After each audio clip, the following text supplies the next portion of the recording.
శ్రావణ మాసంలో రెండో శుక్రవారం రోజున మహిళలు వరలక్ష్మి వ్రతాన్ని ఆచరిస్తారు. ఈ వ్రతం చేయడం వల్ల లక్ష్మీదేవి కృపా కటాక్షాలు కలిగి సకల సుఖాలు కలుగుతాయి. పెళ్ళైన స్త్రీలు సుదీర్ఘకాలం సుమంగళిగా ఉండేందుకు ఈ వ్రతాన్ని ఆచరిస్తారు. సామాన్యుల దగ్గర నుంచి సెలబ్రిటీల దగ్గర వరకు ఎవరి స్తోమతకు తగినట్లుగా వాళ్ళు ఈ వ్రతాన్ని చేసుకుంటారు. అమ్మవారిని చక్కగా అలంకరించుకుని పూజ నిర్వహించారు.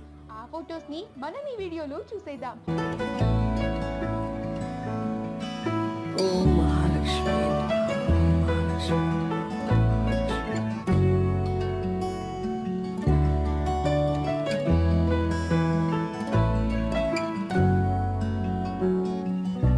ఈ వీడియో కనుక మీకు నచ్చినట్లయితే మీ అభిప్రాయాన్ని కమెంట్స్ ద్వారా మాకు తెలియజేయండి. మా ఛానల్ని సబ్స్క్రైబ్ చేయడం మర్చిపోకండి.